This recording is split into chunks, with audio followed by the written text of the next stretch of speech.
Hello guys, welcome back to this ചാനലിൽ ഞാൻ വന്നിട്ടുള്ള റെട്രോ മൂവീൻ്റെ ഒരു റിവ്യൂ ആയിട്ടാണ് വന്നിട്ടുള്ളത്. പബ്ലിക്കലി ഒരു റിവ്യൂ ആയിട്ട് വന്നിട്ടുള്ള പലർക്കും നമസ്കാരം. നമുക്ക് തുടങ്ങി. സോ ഗൈസ്, അപ്പോൾ പബ്ലിക്കലി ഇതിൽ റെസ്പോൺസിബിലിറ്റി വരുമ്പോൾ ഇത് മിക്സ്ഡ് റെസ്പോൺസാണ് വരുന്നത്. കുറേ പേര് പറയുന്നു നന്നായിട്ടുണ്ട്, കുറേ പേര് പറയുന്നു ഇത് ആകെ സൂര്യൻ്റെ കരിയറിൽ തന്നെ ഇതൊരു ബെസ്റ്റ് മൂവിയാണ് എന്നാണ് കുറേ പേര് പറയുന്നത്. കുറേ പേര് ബെസ്റ്റ് അല്ല, ഇത് ഒരു തള്ളിപ്പൊളി മൂവിയാണ് എന്നൊക്കെയാണ് പറയുന്നത്. എന്നാൽ പോലും ഈ മൂവിയിൽ സൂര്യയുടെ ആക്ടിങ് കിടിലനായിട്ട് വന്നിട്ടുണ്ടായിരുന്നു.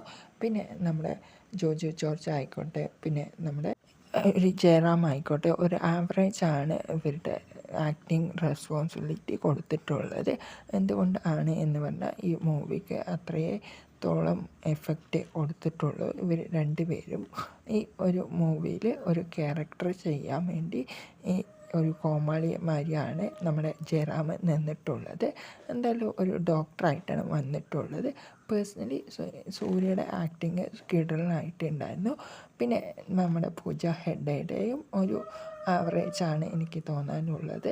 ഈ ഒരു മൂവീൻ്റെ ഈ ഒരു റിവ്യൂ ഇത്രയേ ഉള്ളൂ ഗൈസ്. എന്തായാലും ഒരു കിടിലൻ മൂവിയൊന്നും അല്ല ഈ ഒരു മൂവി. ഒരു വൺ ടൈം വാച്ചബിൾ ആയിട്ടാണ് എനിക്ക് തോന്നിയിട്ടുള്ളത്. നിങ്ങൾക്ക് എങ്ങനെയാണ് എന്താണ് എന്നുള്ളത് നമുക്കറിയില്ല.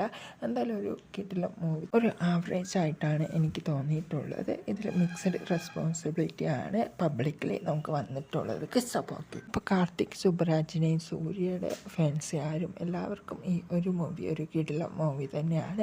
കാർത്തിക് സുബ്രാജിൻ്റെ ഈ വരുന്ന മൂവികളിൽ ഒരു ആവറേജ് ആണ് ഈ ഒരു മൂവിക്ക് പബ്ലിക്കലി വാച്ച് അവർ കിട്ടിയിട്ടുള്ളത്. ഇതിൻ്റെ ഫസ്റ്റ് ഹാഫ് നോക്കുകയാണെങ്കിൽ ഒരു കിടിലനാണ്, സെക്കൻഡ് ഹാഫ് ഒരു ആവറേജ് ആണ്. സപ്പോർട്ട് കിട്ടിയിട്ട് ബൈ ബൈ.